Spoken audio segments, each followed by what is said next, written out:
Okay, Lee. Yeah. Hey, Fouad, how's How it are going? you? Doing great. Great. What a pleasure it is to have you here in our headquarters. I really appreciate the visit. This is really amazing, by the way. I've been in a couple different headquarters of different supplement companies. This is really beautiful, Thank you. and it's really inspiring for me. Thank you. Coming up. So Thank you. That's it means a lot coming from you, and this is really nice. we're glad to have you here. Yeah. So I was glad I was able to get down here. I wanted to do a live in-person podcast and discuss life and bodybuilding and life after bodybuilding and kind of take it from you, since you've been in the game for 30, 40 years. Yes, long time. I started when I was 16, and I'm 62 now. Wow, you're So 62? I am. Okay, first, before we get into the past, how do you keep looking this healthy and this good at 62? Well, you know what? Good genetics, one, but two, a healthy lifestyle from the time that I was 16 years old. You know, I've eaten the traditional bodybuilding way, which is to say 5 to 6 meals a day for, over 45 years. Yeah. And I really do take good care of my health. I eat very, very clean, and that helps me to stay lean. It helps me to stay healthy. I get some kind of exercise every day. Yeah. So weight training is my heart. That's what I love. Are you always eating? I've seen you having a few meals here and there in the last few days I've been here, and they always look like clean bodybuilding meals. Yes, yes. Do you ever kind of go off plan? Oh, sure. Yeah, and I mean, I'll occasionally will have, like a bowl of ice cream, or, or if somebody's having pasta, I'll have a few bites, that kind of thing. Yeah. But I tend to eat the good bodybuilding food first, and my wife's a fantastic cook. Sure. So, it's not like I'm eating dry chicken breast and dry baked potatoes. That's right. So I eat the good food first, and then if I like what I see, if I see you eating ice cream or something, I may have a scoop myself, that kind of thing. But moderation is the key. That's the thing. That's what I'm hearing when you're saying that, because you're saying I'll have a scoop. Yeah. I usually go for the whole pint. Yeah, it's funny because I was at the grocery store the other day, and we have these little servings of ice cream. They're just like individual serving cups, And I had a bag of those things, right? Yeah. And the lady at the checkout counter, a bit overweight, she says, you can get the half gallon and you'll save money. And I go, but I don't want the half gallon. I want the little one so that I don't overeat. Exactly. Yeah, but the problem is with me is if I bought a bunch of those, you keep going, right? I would just sample all of them. But no, okay. So I kind of noticed that about you. I kind of expected that answer, but how? Have you ever been a food guy, or because you're a Cuban background descent, right? I love food. So you have I'm assuming your culture is surrounded by food. Celebrations has a lot of food involved. Absolutely. So and my wife makes like the best black beans on the planet. She got the recipe from my mom. Okay. God bless her. Yeah. But yeah, I love food. So if you're a food guy, then how do you have the restraint? Because what I do is I eat proportionately. Sure. I eat slowly, and then I eat until I'm full. Yeah. And a lot of times I'll leave like about a quarter of the food left on my plate, and I'll sit there for 5 minutes and I'll talk to you or whatever, and then if I want to finish, I do, and if not, I just push away. So I eat until I'm full, but I don't stuff myself. I think taking your time is a good one, because I know I think I saw something somewhere where it said it takes your brain like 20 minutes to realize like you're full. Absolutely. That stomach lining stretches, right? And it releases a chemical into the blood that then tells your brain that it's satiated. That's right. Yeah. So I think if I'm eating too fast, that's probably my problem. I eat too fast, and I don't want to keep eating. Right. I see. Okay. I'm learning already. See. All right. So is there any other, I want to get into the longevity of it, because I still see you down there training. Is there anything else for guys, 40 plus, that they could do to maintain the longevity and stay healthy and keep their joints intact? Like, are you doing anything other than, I think the food is probably the primary one? Food is primary, right? Because you cannot out-train a bad diet, right? You and I both know that. Yeah. But assuming that your food is, it's nutritious, calorically, it's dense with nutrients, and you're not overdoing it in terms of eating junk or extra calories and that kind of thing. Assuming that all of that is in place, then what I tell people that are over 40 is to get some form of exercise every day. Okay. For me, it's weight training. It will always be weight training. I think it's the best the best form of exercise in the world in terms of body composition, in terms of long-term health. Bone density as you get older, weight training. They've done studies at Harvard, on the bone density of octogenarians, and with the weight training, they keep their bone density and they don't have the osteoporosis and so forth. So very, very important. But I tell them, do some kind of activity every day. If it's not weight training, at least get out there. Go swimming, go running, ride your bike, whatever, but get some activity every day. I try and express this to my brother, because my brother's like one of these cardio guys. Right. And he doesn't lose very much weight. He's still, a little bit overweight, but all he wants to do is cardio. Right. And he thinks that's the key to health and longevity. And I'm like, it's part of it, but he's missing out on the entire training set. Yeah, you really are. And I know based on seeing you and the tremendous genetics that you have, that with a little bit of weight training, your brother would probably have a tremendous shift in his body composition, which in turn increases his health. I think it's a mental thing. Why do you think it is that some people, I've noticed throughout my career of 20 years or plus, there are some people who just cannot get away from the cardio, and they seem to insist that that's the way forward. Right. And it's more important than the training. Yeah. How do you get somebody to come over to our side and realize that this is beneficial for them? Well, I think you have to talk them through the fact that if you do the weight training, that it alters your body composition. Unlike cardio, great for your heart. Okay, but you're really not building any muscle. And I would dare say you're probably not keeping any muscle. Sure. A lot of times you see these cardio instructors, aerobics instructors of yesteryear. That they would do 10 cardio classes a day, but they were still what I would call skinny fatsos. Their body composition was off. They didn't have a lot of muscle because they were burning muscle tissue off at the same time. So I think it's really important to make weight training the center of your program, and then use the cardio judiciously, to help with the heart. Although if you do the weight training a certain way, you're going to get a lot of cardiovascular effect out of it as well. Yeah. So in keeping with the longevity conversation, I'm curious, when you started training, was your training method ever heavy, or was it always high volume, or what was your strategy, and how has that changed into your 40s, 50s, 60s? It was never high volume. Very early on in my career, so I'm talking like the late 70s, early 80s.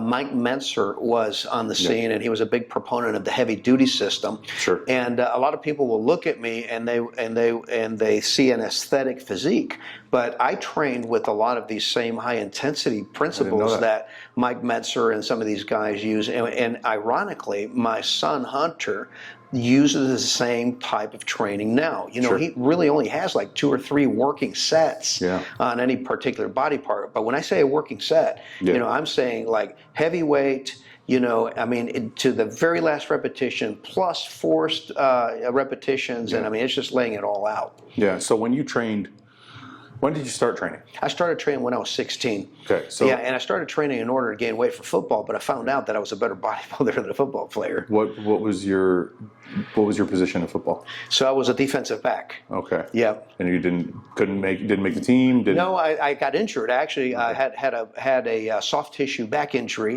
which landed me in the gym. Yeah. And I started weight training, and I just never looked back.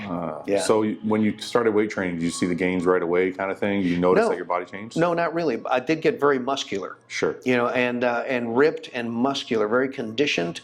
But I'm what we would traditionally call a hard gainer. Yeah. So the weight did not come on fast. It never comes on fast enough for us bodybuilders. Yeah, of course. You can't never get too big too fast, right? That's right. So you get in, you start training, you start feeling it, and what happened? What made you decide that this was going to be your career? So I found out about a local bodybuilding competition when I was in high school. It was the Teenage Mr. Jacksonville, Florida. Teenage Mr. Jacksonville was the hometown contest, and it was about a month away. Yeah. And I was already pretty lean. And I remember going to the gym and showing a couple of the guys, what I looked like. They said, you know what, you ought to go ahead and compete. Yeah. And you should enter the show. And so I dieted for a month, learned half a dozen poses, and won the show, and won the most muscular as well. And and at the time I didn't understand, because I showed up and everybody was 20, 30 pounds bigger than I was, but they were smoother. Sure. And I didn't understand that it was about proportion, symmetry, conditioning and all these other factors. And, so I was hooked at that point. So you were how old then? I was 17. 17. Yeah. Then did not compete again until I was 22 at the state level here in Texas. Why the break? Why the 5-year break? Because I wanted to put on muscle mass and compete in the men's open category. I see. And so in those 5 years, I put on 40 pounds. Yeah. And when I started competing again in 1982, I started winning everything in sight again. So I notice, nowadays, I don't know how closely you follow the amateur level or a lot of the social media influencers, or I don't know how much you follow these people, but the common thread nowadays seems to be people can't stop competing. They can't take a break. They just want to compete every year, a couple times a year. Right. And I'm not saying at the pro level where you're earning money. Sure. They're trying to get their pro card and they're not built yet for it, right? But they just can't stop competing. Fouad, it's a mistake, and I see it made over and over and over again. To me, bodybuilding is a lifestyle and it's a life path. Sure. It's something that I'm going to do for the rest of my life, and that was my mentality. Even as a teenager, this is something I want to pursue for the rest of my life. Whether I'm competing or not. So the important thing with bodybuilding is to make gains and to make improvements, right? Sure. It's really, at the end of the day, it's a battle against yourself. Yes. Can I be better than I was last year?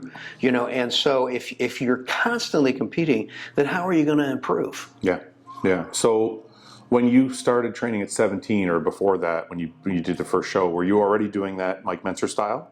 So I didn't adopt that Mike Mentzer style until I was about 18 years old. Okay. And then I started experimenting with it, and I just fell in love with the methodology and the fact that it was science-based. Sure. And so I cut the volume way back to where I was doing perhaps 6 to 8 sets of body part. Okay. Yeah, and I followed that well into my pro career. I mean, the most sets per body part that I ever did was 8 to 10 sets for legs. It was 8 to 10 sets for back. Now, when you say 8 to 10 sets, are you talking about like feeders and warm-ups included with that, or is that just working sets? No, I would have a warm-up set or two. Sure. And then I would immediately load the weights up and go up to my maximal training weights. Yeah. And then what I would do is I would exhaust myself on that set, on that first working set, and I would take off about 10% of the weight with each succeeding set. Sure. I trained pretty quick. I trained faster than my son trains, Hunter. Yeah. It's a different methodology, but obviously it's working for him because he's a heck of a lot bigger than I ever was.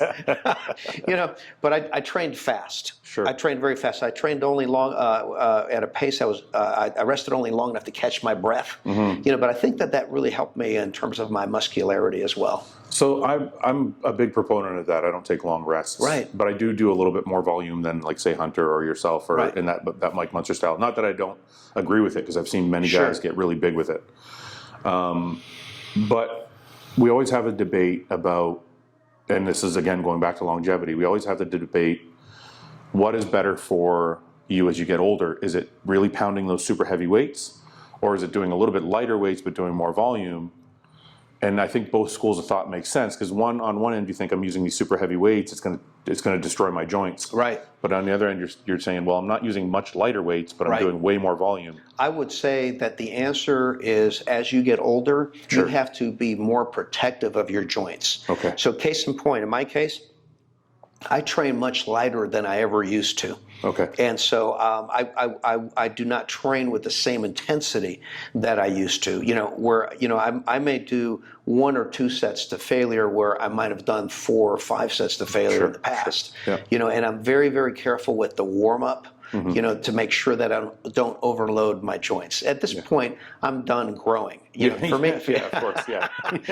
for me, it's maintenance. Sure. And I want to stay muscular and athletic looking. And I want to feel good and live a long time. Yeah. So going back to when you're 22, you get back on stage, and you start winning everything. I do. What is everything? So I competed in '82. I competed in the Gulf Coast Championships. And in the collegiate Mr. Texas, I won both. And I never forget, warmed up, and everybody was looking at me. And I walked out on stage in the lineup, and I see the judges do this. I go, And later find out that one of the judges turns to the other judge and says, I'm judging my competition. And sure enough, I mean, the following year, I basically, and he was a national level guy, I beat him out for the Texas title. Wow. I thought at first when they dropped their pen and they're all pointing at me, I thought, I'm like looking down, did I drop my number? Is my tan messed up? What's going on? I had absolutely no idea of how good I was. Really? Yeah. So you won, sorry, how many shows after that? So I won, in '82 I won 3 shows. In '83 I won the Texas Championships. Okay.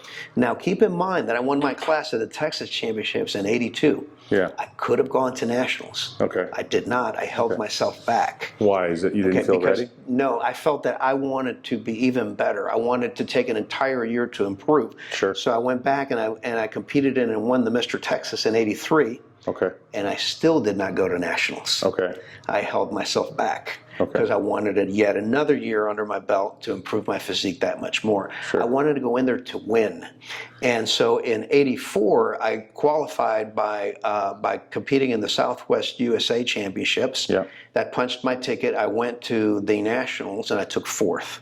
In your first time, and you were in the first time. You would have been what, 25 at that time? I was 24. 24. The following year I won. Yeah. Okay. And so this is something that, to Hunter's credit, he listened to me. Yeah. Because Hunter qualified for the nationals 2 years before he ever competed in it for the first time. Sure. He won his first show. He won the Branch Warren. And I said, you know that you're qualified to go to the nationals? He goes, yes, sir. And I go, you know that if you go to the nationals, you stand a good shot of winning your class, but you may not win the overall. Do you want to just win your class, or do you also want to win the overall? He goes, I want to win the overall. Yeah, yeah. And so I said, you should hold back a year, consider that. And he said, okay, I'll do it. He held back a year.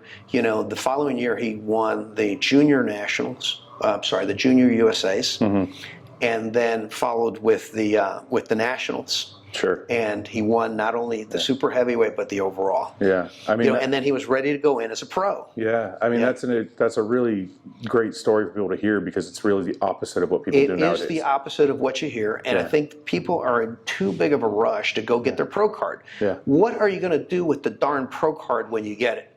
You're going to go compete with guys like Fouad. Yeah. You're going to go compete with guys like Hunter. You're going to compete with some big guys. Yeah. Okay. Yeah. And guess what? That's going to take you 4 or 5 years to catch up. Yeah. Wouldn't you rather compete at the amateur level, win some titles, get experience under your belt, learn how to peak, improving every year, and then finally go in, get your pro card, and just sweep the thing? I have a question about that, though. So let me ask you, if somebody qualifies for the nationals, I think it's a 2-year qualification, is it? It's like the year they qualified plus one more year? I'm not sure. I'm not sure. Okay, well, in Canada, I think they get the year they qualified plus 1 more year. So let's assume it's the same thing. Right. If they don't compete, does it make sense for them to keep competing at shows they've already won or levels they've already qualified from, if they don't have to? Like, do you think the stage presence of just doing a show, even if you've already passed that level, do you think that makes sense or no? I think that there's always, incrementally, there's other shows at that level that are more competitive, for instance. Oh, I see. For me, when I won the Texas Championships, it was a state championship. It's difficult to win. Sure. Okay. But I went and I found a regional show, the Southwest USAs, or the Southern States, in Florida, regional shows. Once you win those, okay, because you can win you can go to Florida and compete and win the Southern States. You can compete in the Southwest USA. I mean, you can compete in different regions of the country to get, to get experience. Then move up to the juniors. Why does everybody skip the juniors? Why does everybody skip the Junior USA and the Junior Nationals? It used to be a place where you would see the likes of the guys that were going to win the Nationals the next year. And I think so much of that is missing right now at the amateur level. And I think that it has actually lessened the entry level of the pros. Sure. Do you think, and I agree with you on that, do you think it's because they've removed some of the layers it took to get there? Yes. Like, if you look at Canada, they had... I think they're handing out too many national qualifiers. Yeah, because if like Canada, for example, had municipal, then a regional, then a provincial, and you had to qualify at all 3 of those levels before you got to the national level. That's the way it should be. Yeah, and now they've changed it to, they took one of the levels out. Right. So now it's 2, and then you qualify for the nationals. Right. and I feel like it's watered down. And it's obvious in the quality of the physiques. Yeah. You know, when you look back at the national championships, I mean, my gosh, back in '84, at the '84 Nationals, you had Mike Christian winning the heavyweights. You know, Rich Gaspari winning the light heavyweights, and John Natashak winning the middleweights. All those guys went on to compete in the Olympia within a year or two. Yeah.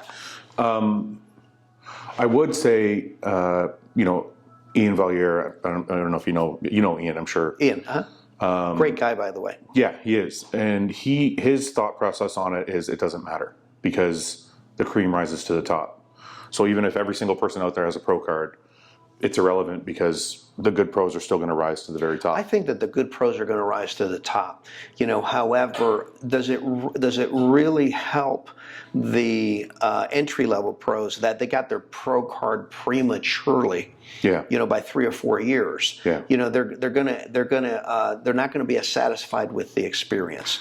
You know, everybody wants their pro card, you know, because of the bragging rights. Hey, I'm a pro. Yeah. Okay, great, you're a pro. Okay, but how competitive are you going to be as a pro? Sure. So if we're looking at it from a satellite view, does it hinder the sport to have these people excel through too quickly? I think that it's a double-edged sword. It could, in some cases, hinder, because what happens is if they become a pro too fast and they don't get success and they get discouraged and unmotivated, they drop out. I could see that. You know, but at the same time, you know, if the flip side would be somebody gets their pro card and says, okay, I got my pro card. I realize now that I've got 3 to 4 years in the woodshed putting in a lot of work, you know, before I'm going to be competitive at this level. Sure. I want to go back to a couple comments you made about Hunter. What is that like for you? Because one of the things, a question that I've always been asked, and actually some of the guys on the podcast get asked too, is would you want your son to be a bodybuilder if you had a son? Like for me, I don't have kids, so I'm always playing with that idea in my mind because I don't know what it would be like. So you have a son who's a Olympian. How did that feel for you from the start? At the start, it was one of those things where we wanted our boys. Hunter has 2 brothers, so we always required them to play a sport, but we never pushed them in the direction of one sport or another. Okay, and so bodybuilding was never front and center at our home while they were growing up. You know, we had a gym in the garage. You know, and they had a gym at the school that they used, you know, with the strength and conditioning coach to train for their sports. But it wasn't really until Hunter was about 17 that he got bitten by the bodybuilding bug. And it was when he was 18, and he was recruited to play college football. He was a very good defensive back, and he had a chance to play. But he told me, Dad, my heart is not in this. You know, I don't want to play football. I want to be a professional bodybuilder. You know, and to do that, okay, if I get hurt, I'm not going to be able to be a professional bodybuilder. I go, okay. You know, and I'll be honest with you, Fouad, you know, at that time, you know, he was probably 5'8" and 210 pounds. You know, I didn't see him becoming a professional bodybuilder because I just didn't think that he had it in him to get that big. Put on the mass, You know, every time that I think that boy can't get any bigger, he gets bigger. You know, so it was a surprise. But coming back to your question more pointedly, you know, I didn't push him or his brothers to go into bodybuilding. I just wanted them to play a sport because I think sports build character for kids. Definitely. And, you know, it builds respect for their life, develops lifelong exercise habits and things like that, you know. So we pushed for that, you know, but I'm very proud of him. You know, I feel like it's a second bite of the apple. Sure. Yeah. But there was never.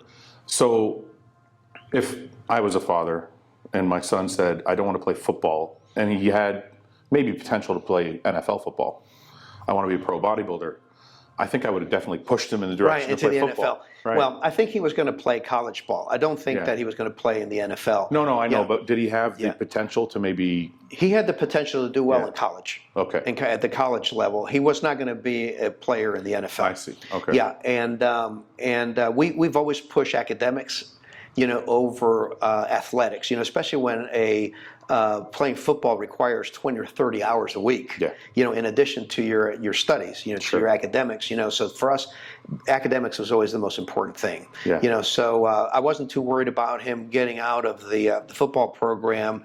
You know, because I knew it would free him up to study more. Sure. You know, but at that point, if I'm perfectly honest, I had no inkling that he would be as good a bodybuilder as he is. So you kind of just went with it, thinking he'll do a couple shows. I went with it, and he just started putting on size and started changing very, very fast. Yeah. You know, and then started asking me about competing in the shows. You know, you know, lo and behold, he entered in and won the Branch War in his first show. Yeah. In fact, he's won every bodybuilding show that he's competed in, except for the Olympia. Yeah. Wow. So I have to ask you a more pointed question as a father.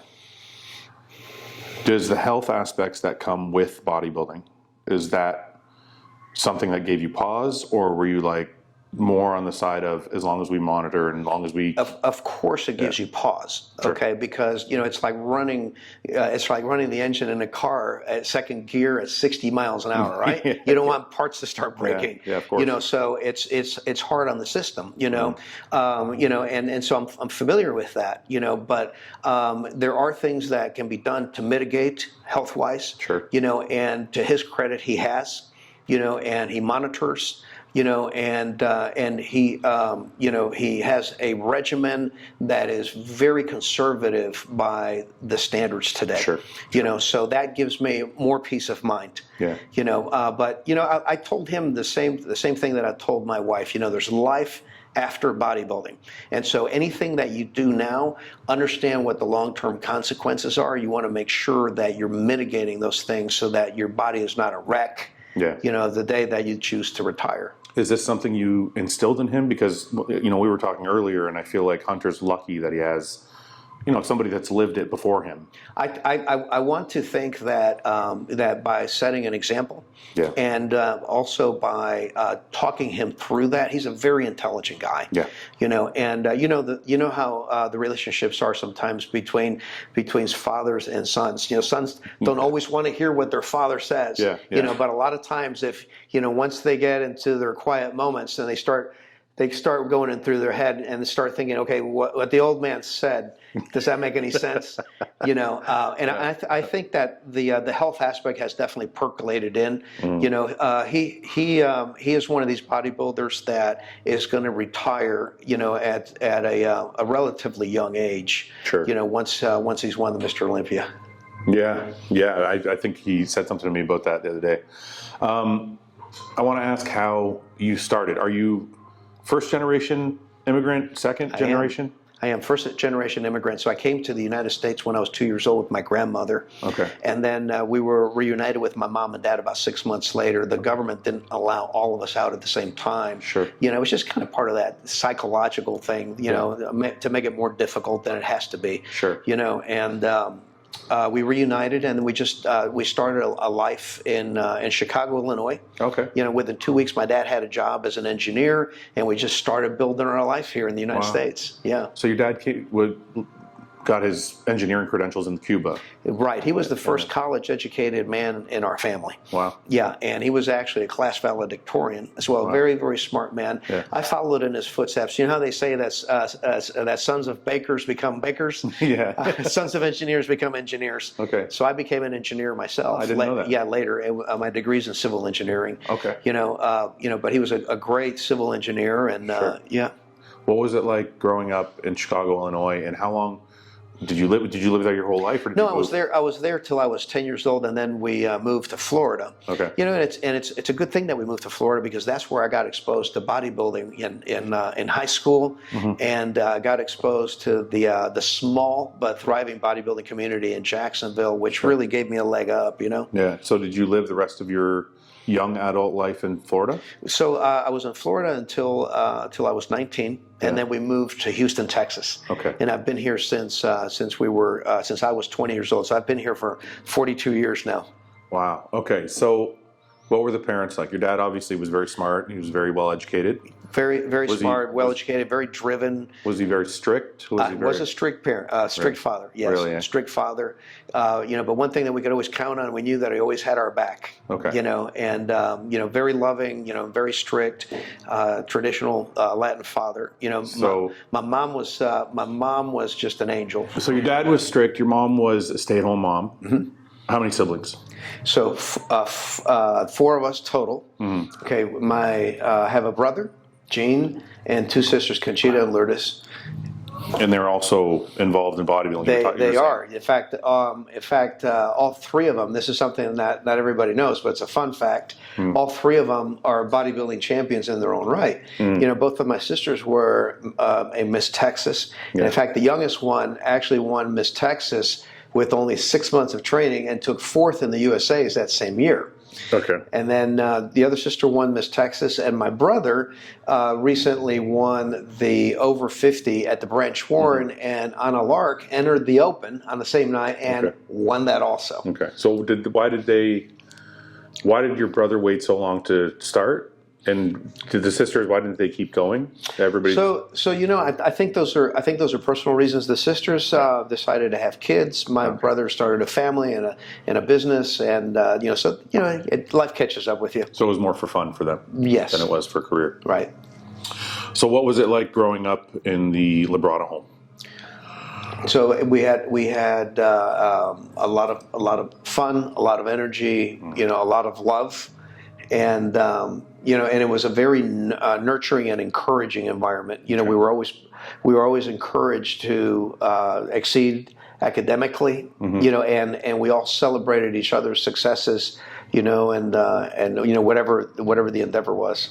Did your parents want you to go in any certain type of direction? Because when I think back to my parents coming up, they really didn't. My dad didn't care, even though he was a very strict man. He didn't care what I did. He was just like, I want you to make sure you do it 100%. Were your parents pushing you in any direction? Not in any particular direction. They wanted me to go to college. Okay. And they wanted me to study, of course, whatever it is that I chose. And as I mentioned before, sons of bakers become bakers, sons of engineers become engineers. That's what I decided to do because I needed to pick a direction, which I think is important for a young person. Sure. Pick a direction and go. A lot of times, at 18, what are you going to do? Well, you're going to figure out what you're going to do for the rest of your life. And I think it's an overwhelming question, and it's an unfair question to ask an 18-year-old. I think the more important thing is, hey, what do you want to do in the next 3 or 4 years? And so pick a direction and go, because a lot of times, careers change over a lifetime. Sure. I've been several different things myself. Do you think people spend too much time trying to find their passion and not enough time trying to pick something that they can work towards? I think that it's important to pick something that you can work towards. I think it's something that you can you pick something also that you can make a living at, right? Sure. Okay, because my passion may be English literature, but unless I am a successful writer or I become a successful college teacher or a successful high school teacher, I'm not going to make a living from it, right? So you have to pick something that you can make a living from. I think that that's really important. If it's one of those things that you can be passionate about also, then that's fantastic. But there's plenty of people that work jobs that they enjoy, but maybe it's not quite their passion. Sure. But their passion lies in some of the things that they do in their recreational time. No, I find that to be a common misconception, that you shouldn't work hard at something unless it's your passion, and I need to find my passion. I think that it's important to work hard at whatever it is that you're doing. In fact, you alluded to it, before, that your father, basically, said that he didn't so much care which direction you went in as long as you gave it 100%. Well, what does that say? That says that whatever it is that you do, you should do your very best at it, right? That's by definition giving it 100%. I used to tell my boys when they were growing up, when you grow up, be a champion. Be a champion at everything you do. And some people might look at me and say, well, Lee, that's a pretty harsh thing to say. I didn't say be a bodybuilding champion. I said be a champion. So what's a champion, Dad? A champion is someone who tries their best, who does 100% at whatever it is that they're doing. So whatever it is that you do, just do 100%. Sure. And then if it's not something that you enjoy doing for the rest of your life, pick a different direction. Yes. So we were talking earlier off camera about my social anxiety and dealing with it coming up and all that. Did you have anything like that, or were you pretty well adjusted, pretty normal growing up? I was a shy kid. Yeah. Yeah, I was a shy kid, and I think that that bodybuilding helped me out of that. I was still shy when I was competing and initially and whatnot. And I think that it helped me out of that. But you realize that over a period of time, to be comfortable in your own skin. Yes. And that your self-worth, is intrinsic. It's something that God puts in each one of us. Sure. You said being comfortable in your own skin. And that's something I always tell people.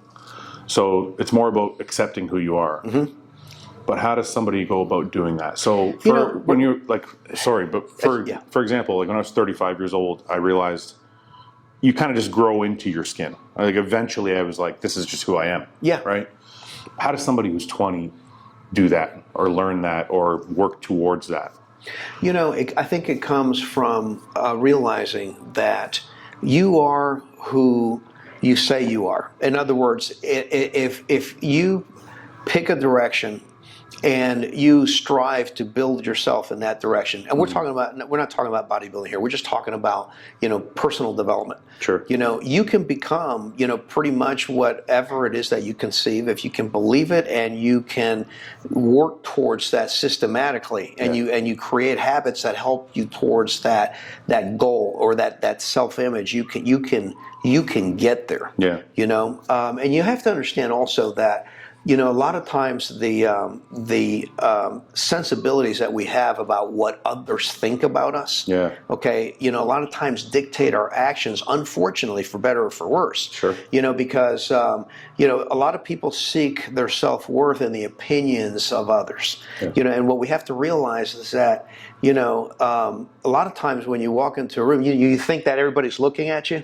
It's like. Yeah. They look at you, they check you out, and then they don't care. Yeah. They don't care. They're back to their own thing. But it's funny because every person is thinking the same thing. That's right. And you realize after a while, it's just just chill. Yeah. Just be yourself. So you said you're shy coming up. Yeah. I had a DM from a fan recently who said, I'm a really anxious person and I want to do my first show, but I'm terrified to go on stage. Yes. What can you say to help me? And I really tried to instill as much as I could. But in your opinion, if you're a shy kid and you're going to go on stage and you want to get on stage for the first time, what are some things that you could maybe give them? I'm going to tell you. Here's what you do. You clench your fists. Okay. What does that mean? So let me tell you what that means. Yeah. The very first time that I competed, okay, I was so nervous, Fouad. I was so nervous that my hands were shaking. Yeah. And I literally closed my hands, clenched my fists, so the judges could not see my hands shaking. Yeah, wow. Because that's how nervous I was, okay? Everybody starts somewhere. Yeah. Listen, the fact that you got up there for the first time, and wearing next to nothing, and literally putting yourself out there, to compete, that says a lot about you. It says, what, I'm confident enough, I'm going to try. And if you don't try, you never succeed, right? Sure. So, and it gets easier with each time. Yeah, my advice to that person was make sure you've checked every box and make sure you have done all of your prep properly, because I always feel like the more prepared you are, the more confident confident you can be. That's right. It will minimize the nervousness. It will minimize the nervousness, and you have to understand that the only thing that you have within your control is what is within your control. Yeah. I'm just stating an obvious axiom, okay? And there are things that are beyond our control. What's in your control is getting into great shape. Yeah. Okay, getting that last little bit of fat off, coming in great conditioning, picking your suit not correctly, having a good tan, and standing up there smiling and putting on a good posing routine. That's all within your control. Mm-hmm. What's outside of your control is how the judges are going to place you. Yeah. Right? Yeah. And so you can't be worried about that. You just have to be worried about being the best you can be. Yeah.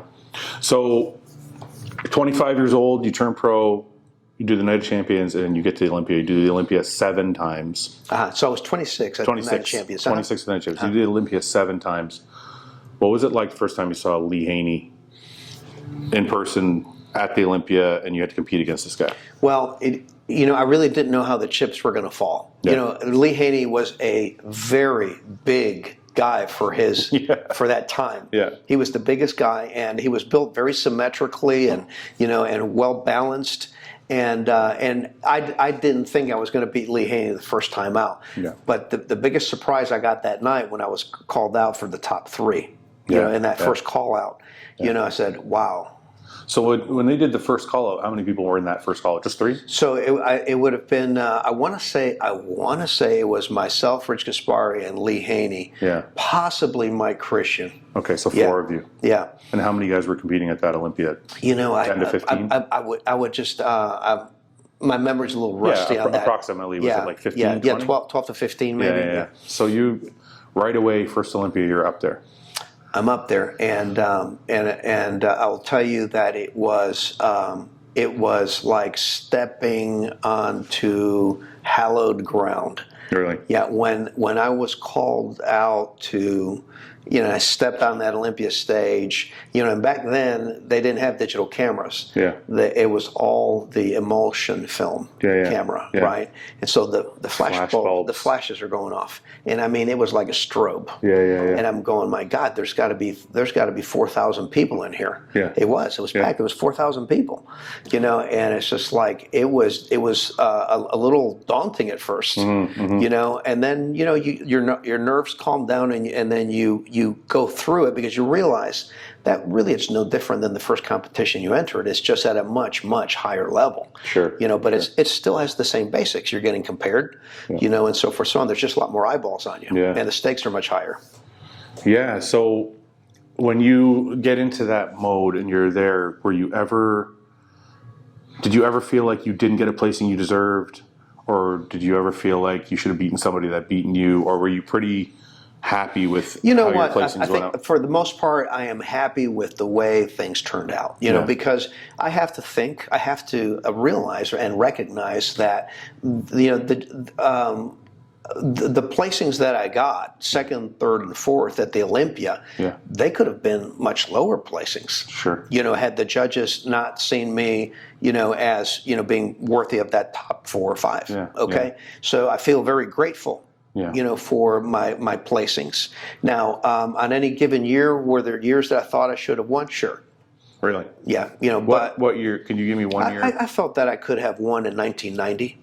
Again, coming out of the prejudging, leading by 3 points and whatnot. But again, it was close enough that the reigning champion. You don't get them by a few points. You got to knock them out, right? That's right. As they say. So, all in all, it's worked out very, very well. So you were approximately 190 on stage, maybe less, right? And Lee Haney was about 240, maybe 230. I want to say Lee Haney at his heaviest was about 250, 255. 250, 255. Yeah. So, okay. But I'm going to say probably 240, 245. 245 is probably a realistic number. So the way I look at it is this: so if he outweighs you by 60 pounds, and you're still second place to him. How do you feel the sport has gone, and has it gone in the wrong direction? Because I don't know, could you see that happening now? Would you ever see a 190-pound guy next to Hunter and compete and compare and potentially win? Whereas, not unless his name's Lee Labrada. This is whatever. This is. I'm just kidding. No, I know, but I'm just having a little fun. Yeah, of course. No, I don't see a 190-pound guy winning the Olympia today. But in all honesty, though, was it that you were so well put together that it didn't matter, or was it a time in bodybuilding when there was more flexibility in the judging and there was more? I think it was a time in bodybuilding. I think I was very well put together, and Sure. I mean I have to give God credit for that. Sure. That's my God-given genetics, and of course I had to work with that, because it's like being given the clay, and then you have to work it into a sculpture, right? Of course, yeah. Okay, but.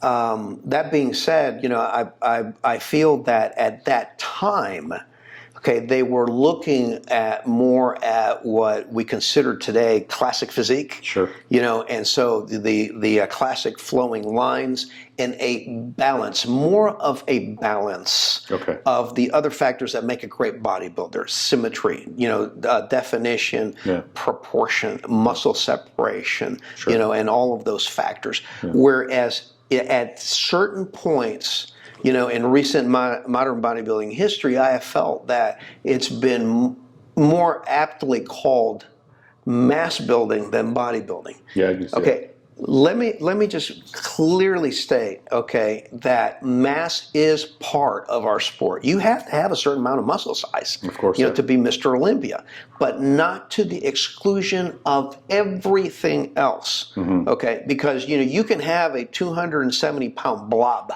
Yeah. Okay, that just muscular from head to toe, but basically it looks like they were put together from different parts. Yeah. And to me, that's not a Mr. Olympia. Sure. They have to have bone structure. They've got to have proportion, symmetry, all the things that we talked about. Yeah. Balance. Sure. So, do you think they're coming back around to that? Because, if I look at my era, for example, the early 2000s, mid 2000s, there was definitely more mass. I mean, when Phil came around, it started to change. But with Ronnie and Jay, it was all mass, all out mass pretty much in that era. So do you feel like now they're starting to come back around a little bit, or are they still leaning too heavily on the mass? I think that I think that this is going to be a telltale year. Yeah. I think that, we're kind of at a crossroads. I think that what the judges decide this year could determine the direction.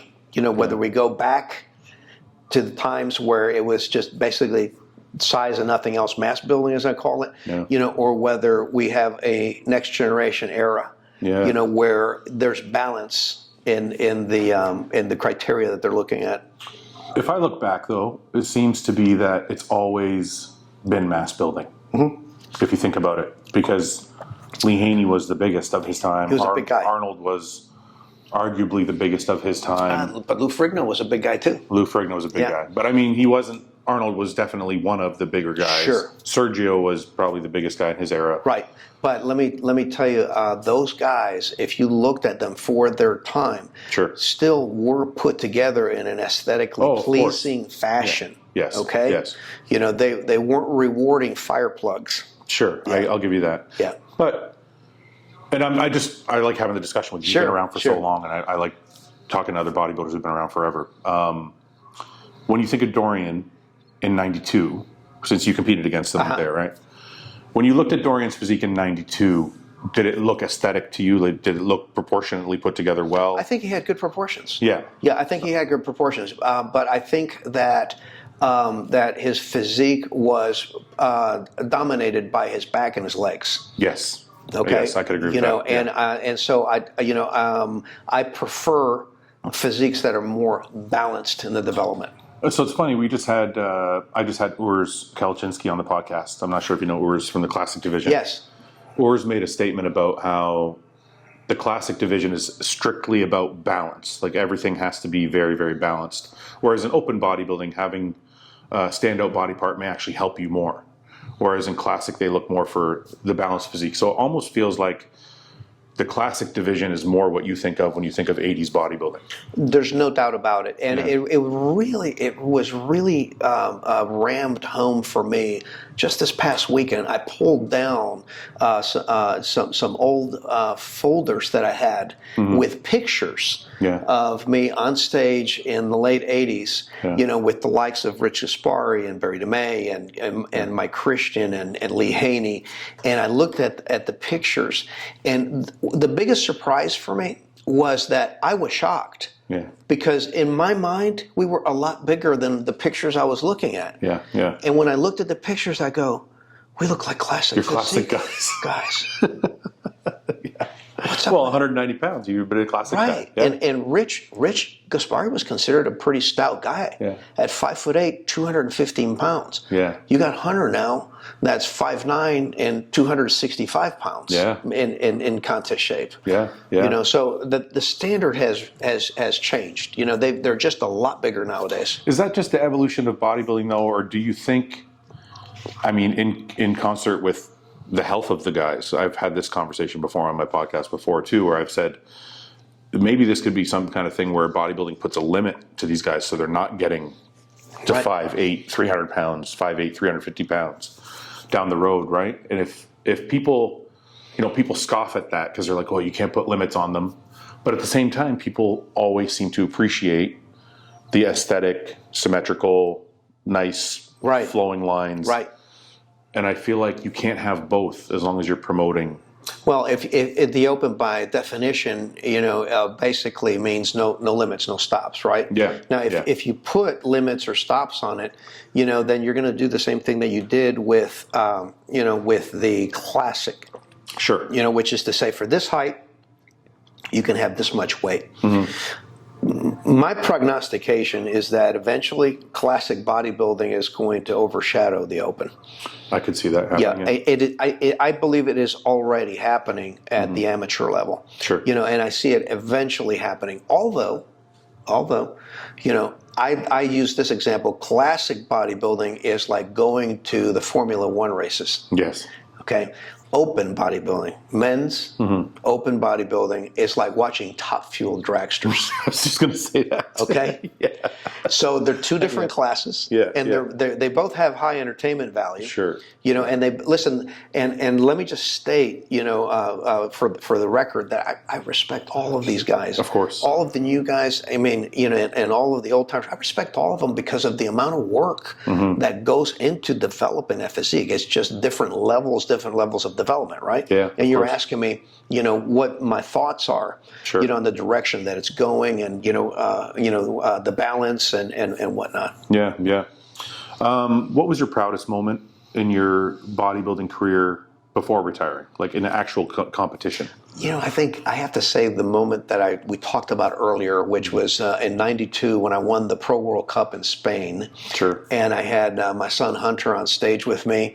I had my mom, my dad, and my wife there, and the crowd was just going crazy. It was like a homecoming. Yeah, yeah. So I would say that has to be one of the proudest moments for me as a bodybuilder. So your first Olympia would have been '85. My first Mr. Olympia was '87. '87. Right.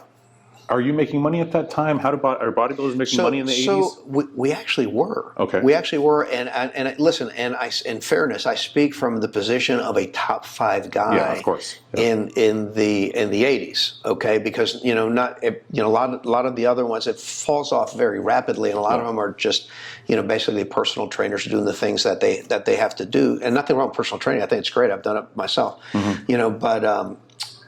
We were making money from seminars. Yep. We were making money from exhibitions. Bodybuilding was very novel at the time in Europe, and there were a lot of small gyms in Europe that were owned by bodybuilders, because bodybuilders were the trailblazers in the gym business in Europe before the giants came along and started building the bigger spas and whatnot, the clubs that you see nowadays. Sure. So a lot of these gym owners would have guys like me out to their gym to do a seminar and an exhibition and stuff on a weekend, and so we would tour throughout all of Europe, and do dozens of seminars and exhibitions in a couple of months. Are you doing that with the other guys, or is this like? No, this was something that I set up myself. You're on your own. Yes. Did you set this up yourself, or did you have like an agent? I had a very good friend of mine that I worked with in Germany by the name of Werner Fitzenmeyer. Okay. Yeah, who now owns about I've lost count. It's got to be over 50 of these giant Lifetime Fitness type clubs that are like 100,000 square feet. He's done very well. At the time, he had a couple of smaller bodybuilding gyms, and we're still friends to this day. Sure. So you're over there, you're making money doing that. Are you making money with sponsorships? Is the prize money? What was the prize money like? So the prize money, if memory serves me right, I think that prize money was about $100,000 back then. So I think if you won first place, it was $70,000. Okay. Or $80,000 at the Olympia. At the Olympia, something like that. I could be wrong. I'm doing this from memory. You got to understand this is over 30 years ago. So if I mess those numbers up, guys, forgive me. No, it's okay. We were making money from contest earnings, not a lot, but we were making a lot of money from seminars. Were there supplement contracts? Sure, there were, but not like there were in like I would say like 10 years after that, like in the 90s is when they kind of had their zenith. Yeah. Where you had the muscle techs and such that were paying the top guys, some really big dollars, north of $200,000, $300,000, that kind of thing. Yeah. So there were modest supplement contracts and things to do like that. Did you ever have, what was your first supplement contract? So my first supplement contract was with Weider Health and Fitness. Okay. And then after that, I was one of the first 3 at Metrics. Okay. And I did that with Bill Phillips, Scott Connolly, and Jeff Everson. Okay. You know, I was one of the first in that company, and I helped to grow it. Sure. And you know, and then later on, I went on to launch my own thing. So where does Labrada fit into this, and did you make enough money from bodybuilding to start Labrada, or how did you start Labrada? That's a very good question. So I actually had saved up enough money from basically 10 years of saving during my bodybuilding years for seed money that I used to launch Labrada Nutrition. Okay. So when you launched Labrada Nutrition, so I know the market's really saturated right now, and I know a lot of guys, like I can think of 2 companies, I won't name them, but I can think of a couple. Actually, myself, I started Hostile in my basement. Right. I just started with clothing. I didn't start with supplements. We started with clothing first, and then we grew it into the full brand. And I know a couple other brands that started very, very, very small and have slowly just increased their size to where they're doing well now. Right. So when Labrada launched, were you a basement? Were you a garage? Were you a warehouse right away? Where were you? We were in a 2,000 square foot office warehouse space. Okay. So it was myself, my wife, and then it was my dad and another employee in the warehouse actually filling the boxes of Lean Body with the sachet packets. That's great. Okay, we could not afford a forklift. So I had this beat up dolly that I'd bought for like $50, and that's what we were hauling pallets around. And when a truck would pull up, we would have a delivery from a truck like once every 3 months. Yeah. And our neighbors, all of the adjacent retailers, would just be livid. Why? Because the truck would back up and block everybody's driveway. We would put on our tennis shoes, and we would literally be throwing boxes off the back of a semi into the warehouse. Yeah. But that's the only way that we could do it. We didn't have forklifts, bays, loading bays, docks, anything. We essentially just shoestringed the whole thing. That's such a great story compared to this is what I think people miss, right? When you see the building I'm sitting in, it's equivalent to bodybuilding, right? When they see the Mr. Olympia competitor, sure, they think, "Oh man, I want to look like that," and then they get discouraged because it takes 10 years. It takes a lot of work. I think it's the same thing as when people see this building. Like even myself, when I see this building, I'm like, "Man, when will I get to be in a building like this?" Right. You don't see the story you just told about. Sure. Not having a forklift and not having. I am a testament to being stubborn and single-minded and goal-oriented, which I think a lot of bodybuilders are. Right? Yeah, it teaches us that, doesn't it? Bodybuilding kind of teaches us to be focused and work really hard towards a goal and to do the same things every day repetitively. And that's what it takes. It's blocking and tackling, as they call it, right? Yeah, yeah. Now that doesn't mean that you go in there and you work indiscriminately.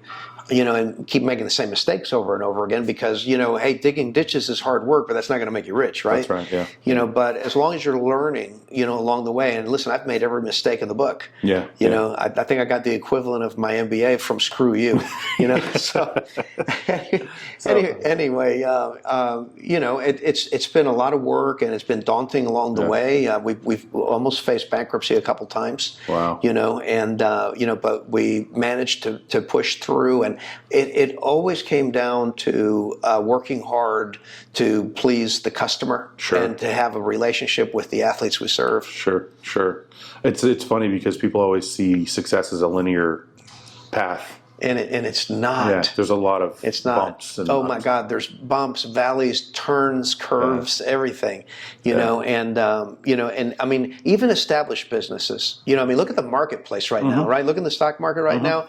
Who would ever thought that Amazon stock would be as low as it is, right? Yeah. And they're like, what $500 billion a year in sales. Yeah. So the point I'm trying to make is that even big companies, encounter periods where things get tough. Sure. Business is cyclical. Yeah. And you have to understand that. Yeah, I mean, I know people watching probably aren't starting their own supplement company, but I like to try and relay this to bodybuilding because a lot of people think that your bodybuilding career is also a linear, and I think yours kind of was. I mean, correct me if I'm wrong, but some people's bodybuilding careers don't always work out like that. They're, Right. you know, they lose a show, they win a show, Sure. they get better, they get worse. Sure. Hey, I got one for you. Ronnie Coleman, I remember back in 1992, I'm in the airport in Houston, and I'm waiting to fly over to Helsinki to compete in the Olympia. Okay. Okay, I'm a top 4 Olympian guy at that time. Up comes Ronnie Coleman. Okay, and he's in his 20s. And he comes up and he goes, Lee, he goes, yeah, you know, I just won the Mr. Universe. And I was completely natural. And a few more questions before we go. How was your wife about bodybuilding when you met her? Was she okay with it? Were you already bodybuilding when you met her, or when did you meet your wife? I was already bodybuilding when I met her. Okay. Now, what's really interesting is that the first bodybuilding competition she saw me compete in was the Nationals. Yeah.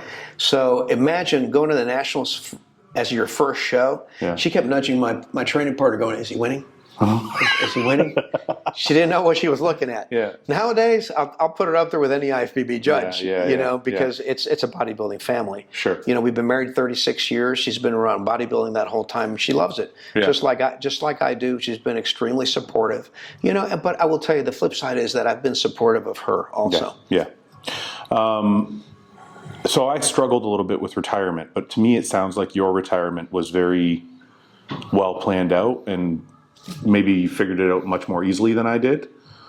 When you retired finally in 95, I think you said, was there any issue? Or did you miss it? Did you look back? Did you want to make a comeback? No or did doubt. you just walk away and that was it? No doubt. In fact, we might have more in common than you think that way, because mentally, the first year when that date for the Mr. Olympia rolled around, when that weekend rolled around, oh my God, I felt like a fish out of water. Yeah. I thought to myself, I'm supposed to be on that stage. Yeah. And I mean, I was having dreams. I mean, the whole 9 yards. I'm like supposed to be on that stage. Yeah. And you know what? And so I think this is something that all professional athletes do. There comes a day when you have to step out from the lights. Yeah. Okay. Yeah. And it helps when you have something to throw your creative energy into. Sure. So as far as the planning part goes, I had made plans to go into the supplement business at that time. Yeah. So I was able to dive headlong into that. Yeah. And I'm the type of person that once I get into something, I really focus on that, Sure. Yeah. Did you feel, was it enough for you though? Because like I'm head first into my supplement company, into my podcast. Like I have a lot going on. Sure. But it doesn't feel the same. I mean, right. I don't want to make people think like I'm fine now. It's been a few years, but those first couple years. Yeah, they're tough. It just didn't feel like a good enough replacement. They're tough because the thing is that whenever you are used to competing athletically, there's a payoff, there's a result right away. You work towards something and then there's a result right away. Sure. And you crave that competition, almost like a warrior, craves battle. That's right. Yeah. And I can imagine that that's what it's like, when you're playing football or soccer or you're a fighter. Yeah. There just comes a day when you have to stop and there's a craving for that competition, and you have to find a way to channel that creativity or that competitiveness. Yeah. Sometimes it's good for an athlete to get into another competitive sport, maybe not professionally. Yeah. But they're playing something where they can actually compete with friends. Yeah. The main thing I realize is, like you said, bodybuilding is very immediate. Like when you do something, you can kind of see it, like whether it's putting on size or getting shredded, you can kind of see the result relatively quickly. Sure.